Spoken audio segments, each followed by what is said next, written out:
Assalamualaikum warahmatullahi wabarakatuh. Wilujeng enjing sadayana. Kumaha damang?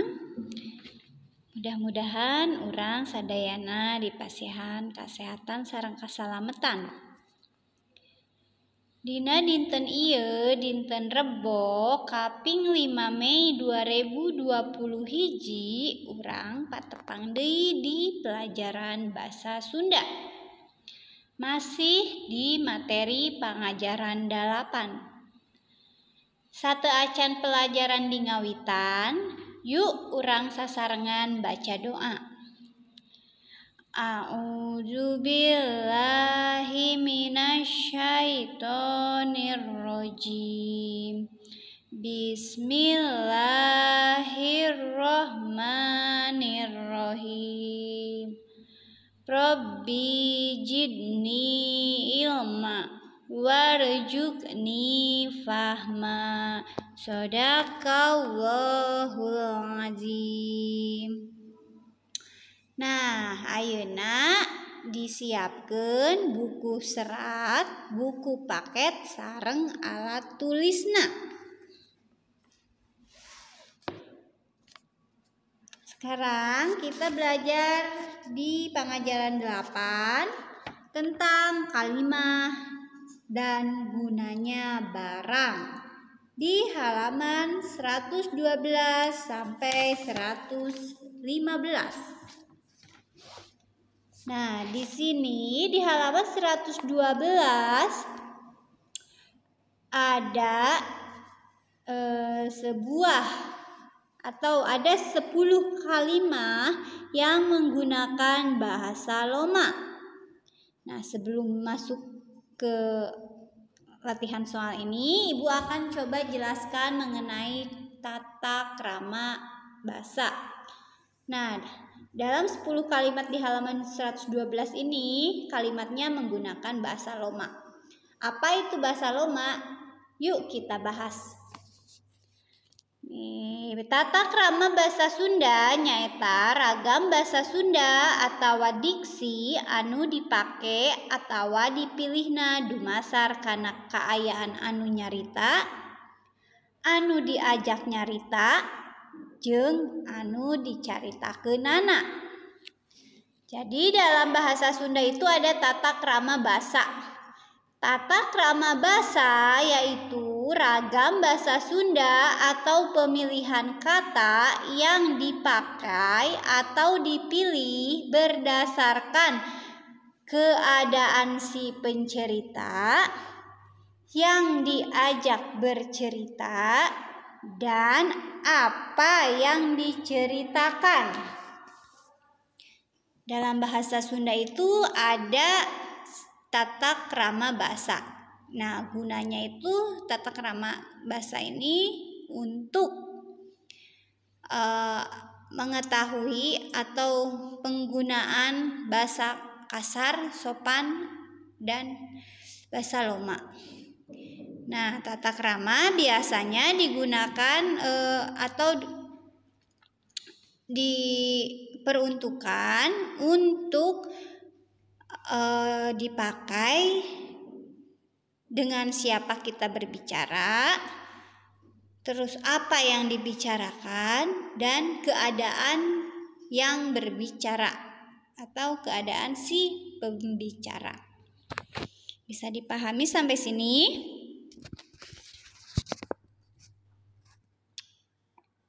Anapun gulat badag tata krama basa Sunda teh dibagi jadi 3 golongan.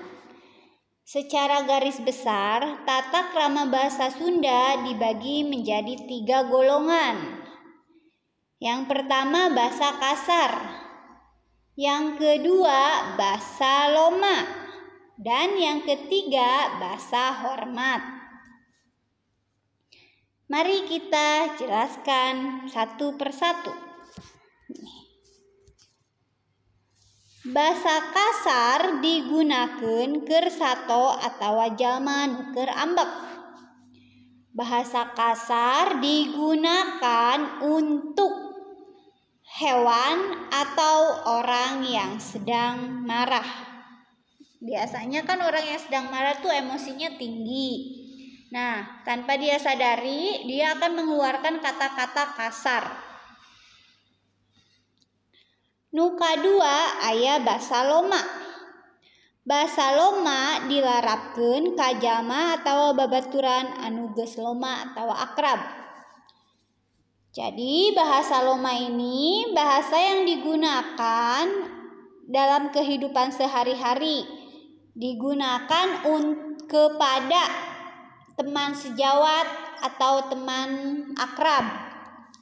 Biasanya kan obrolan sehari-hari kita bersama teman. Nah, itu menggunakan ragam bahasa loma. Nu katilu aya ragam bahasa hormat. Ragam bahasa hormat dilarapkeun ka jalma anu pantes meujeuhna dihormat atawa diajenan. Maksudnya adalah ragam bahasa hormat digunakan untuk orang yang lebih tua, orang yang dihormati, atau orang yang dihargai. Nah, kalau kita berbicara dengan guru, orang tua, kakak, itu pasti pemilihan katanya akan lebih halus dibanding dengan kita berbicara sesama teman.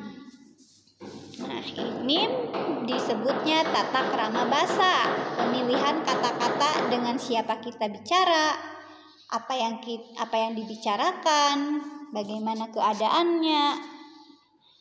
Sekali lagi, kalau ragam bahasa kasar digunakan untuk hewan atau orang yang sedang marah, bahasa loma digunakan untuk kepada teman sejawat, teman akrab, dan bahasa hormat dilarapkeun digunakan untuk orang yang lebih tua atau orang yang dihormati dan dihargai.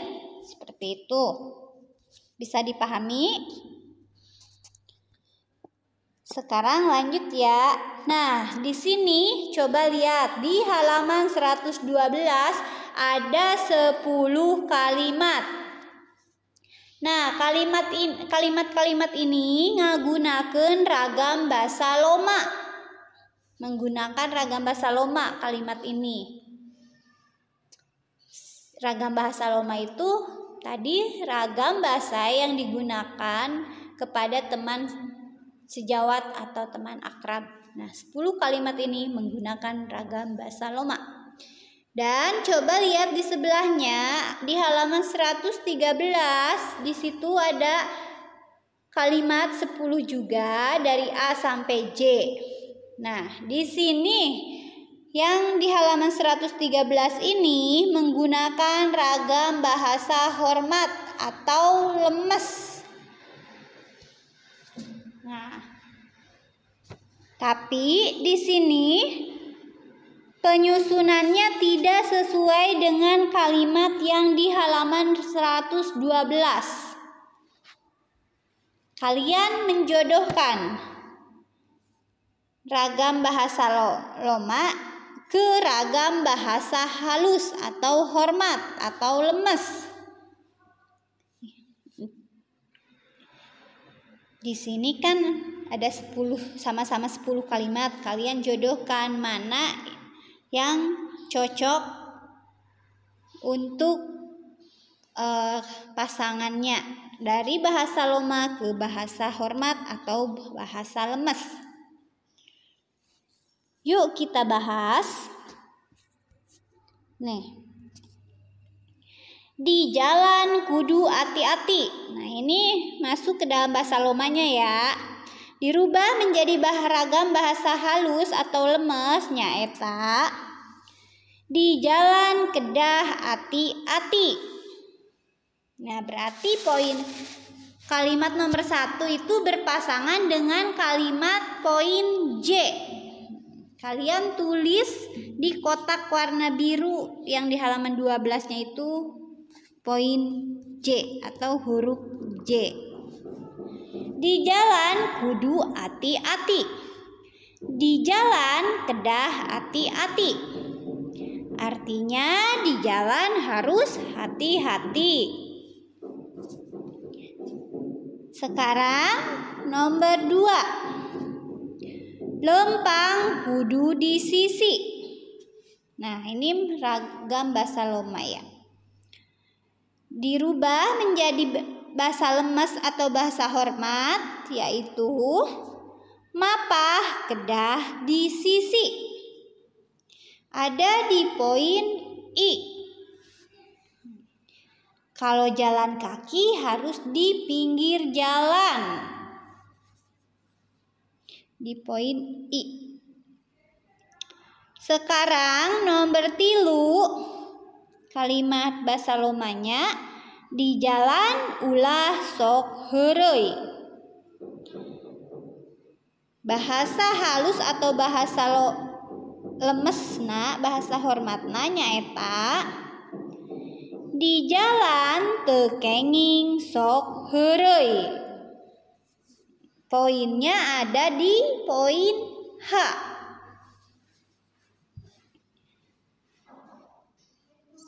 Sekarang lanjut nomor 4. Urang kudu ngajaga kasalametan diri. Nah, bahasa halusnya yaitu atau bahasa hormatna nyaeta urang kedah ngajagi kasalametan diri. Artinya kita harus menjaga keselamatan diri. Nah, bahasa halusnya ada di poin C. Sekarang nomor 5 ya, mohon maaf. Bahasa Lomana nyaeta angga jeung padil keur lempang. Dirubah dalam bahasa halus atau bahasa lemes atau bahasa hormat nyaeta angga sareng fadil nuju mapah. Ada di poin F.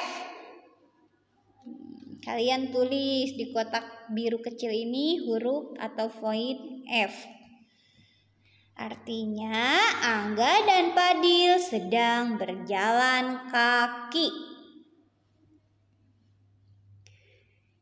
Lanjut di nomor genep. Kalimahna nyaeta hirup kudu disiplin. Bahasa halusnya atau bahasa lemes bahasa hormatna nyaeta hirup kedah disiplin. Di poin E. Hidup harus disiplin. Nomor 7. Kalimatna kudu nurut ka kolot. Sedangkan kalimat ragam hormat atau kalimat lemesna nyaeta kedah nurut ka sepuh. Ada di poin G. Harus nurut kepada orang tua.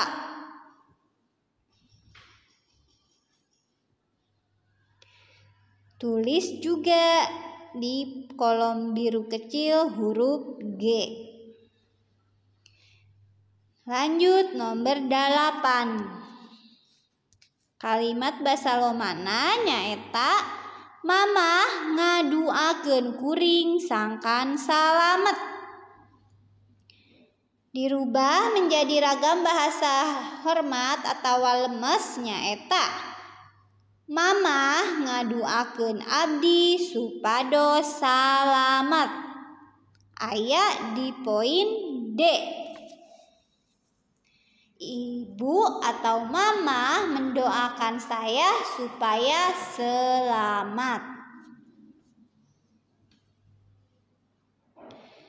Nomor 8. Ulah sok seredeug.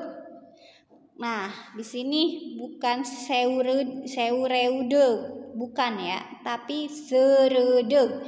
Kalau ada huruf E dan huruf u berdampingan menyatu dibacanya bukan eu. Sekali lagi dibacanya bukan eu. Ulah sok seredeg. Bahasa halus atau ragam bahasa hormatna yaitu teu kenging seredeg. Poin A. Artinya jangan teledor, jangan gegabah. Nah, sekarang nomor 10. Ngadu aheula memeh indit-inditan. Itu bahasa Loma. Sedangkan apabila dirubah menjadi bahasa lemes atau ragam bahasa hormat nyaeta ngadu aheula sateu acan angkat-angkatan. Ada di poin B. Berdoa dulu sebelum pergi-pergian atau sebelum berangkat. Nah, jadi kalian tinggal nyalin saja poinnya, ditulis di kotak berwarna biru. Tadi kan nomor 1 poinnya J, nomor 2 poinnya I, ditulis saja di situ. Sekarang lanjut ke materi selanjutnya, yaitu nyebutan gunana hiji barang. Nih di situ di halaman 113 ada gambar jas hujan. Gunana sangkan urang teu kahujanan. Artinya supaya kita tidak kehujanan. Sekarang lanjut ke halaman 114. Gambar kahiji nyaeta gambar helm. Helm gunana pikeun ngalindungi mastaka tina bahaya benturan, kacilakaan atawa pikeun ngalindungi mastaka tina kahujanan. Artinya helm ini untuk melindungi kepala dari bahaya benturan ketika kecelakaan atau melindungi kepala dari air hujan. Bisa dipahami? Jadi helm ini gunanya untuk melindungi kepala, entah itu untuk apabila kecelakaan atau kehujanan. Bisa dipahami ya? Sekarang gambar nuka 2. Aya gambar sarung tangan atau sarung panangan. Gunana nyaeta pikeun ngalindungi anu nganggona tina lingkungan sekitar. Artinya untuk melindungi tangan si penggunanya dari lingkungan sekitar. Maksudnya lingkungan sekitar itu apabila naik motor biar tangan kita tidak kepanasan, apabila kita menggunakan sarung tangan khusus untuk memasak bisa juga melindungi kita terkena dari wajan-wajan panas ketika mengangkat wajan gitu. Atau sarung tangan karet untuk alat-alat medis gitu ya. Nah, bisa dipahami sampai sini? Lanjut di gambar katilu aya sabuk pengaman. Biasanya sabuk pengaman ini adanya di mobil ya. Gunana pikeun ngalindungi pikeun ngalindungi mastaka atawa bagian awak nu payun sapertos dada tinu benturan. Artinya sabuk pengaman ini gunanya untuk melindungi kepala atau bagian tubuh bagian depan seperti dada.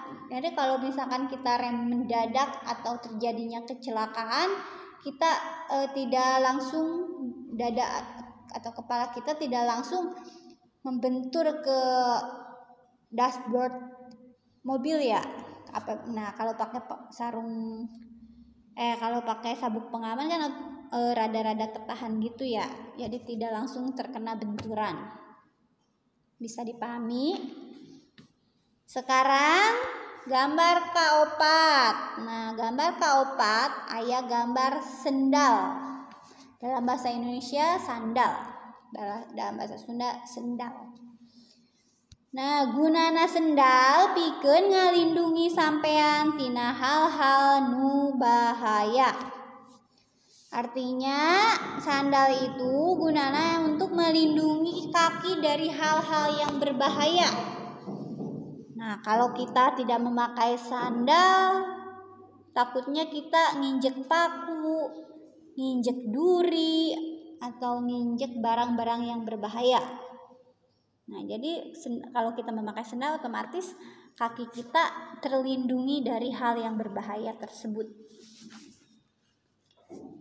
Lanjut di gambar nomor 5. Nah, gambar nomor 5 nyaeta gambar sepatu bot. Dalam bahasa Indonesia disebut apa? Ya, sepatu bot. Dalam bahasa Sunda sepatu bot. Gunana pikeun ngahindari tinu cairan kimia nu bahaya atawa pikeun ngahindari lecet di ramo-ramo sampean. Nah, maksudnya itu gunanya sepatu boot adalah untuk menghindari dari cairan kimia yang berbahaya. Misalkan nih dalam stim mobil atau stim motor, tempat cuci mobil dan motor. Biasanya para pegawainya memakai sepatu boot karena untuk menghindari kakinya kena jadi kutu air, menghindari kakinya dari sabun-sabun pencuci mobil atau motor. Nah, jadi memakai ini. Juga untuk melindungi lecet-lecet di bagian sela-sela jari kaki. Ya, seperti kutu air, seperti lecet-lecet begitu. Bisa dipahami ya. Sekarang nomor genep. Nih, ada yang tahu gambar apa? Ya, ini adalah gambar kaca spion. Kaca spion ada di mobil, ada di motor. Gunanya pikeun mantuan supir ningali objek nu aya di sisi atawa pengker kendaraan urang. Artinya untuk membantu supir atau pengendara melihat objek atau barang yang ada di pinggir atau di belakang kendaraan kita. Jadi kita bisa melihat tuh dari kaca spion ada apa di belakang atau di pinggir kendaraan kita. Supaya bisa lebih hati-hati lagi apabila kita berkendara. Nomor 7 aya gambar. Nah, klakson trompet mobil. Biasanya digunakan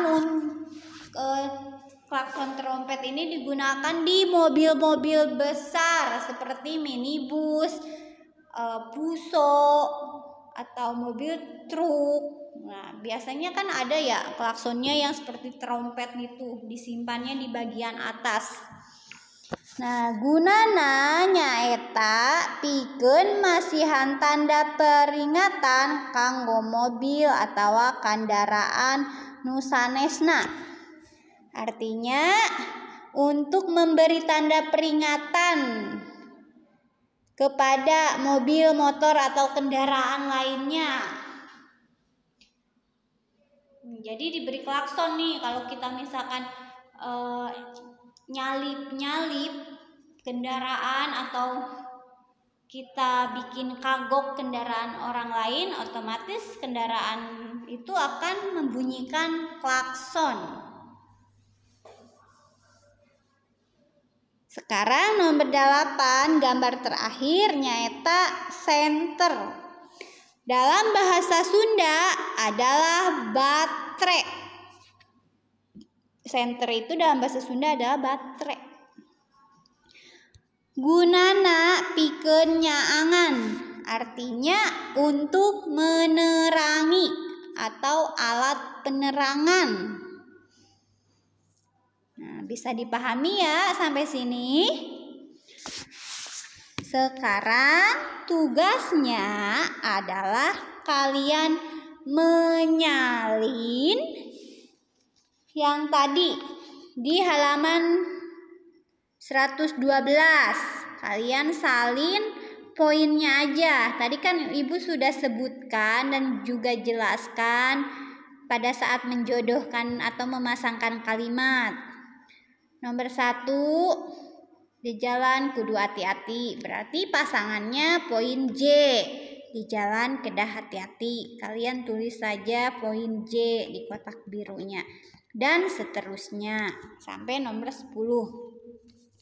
Kemudian kalian menyalin juga kegunaan barang-barang yang ada di gambar halaman 114 sampai 115.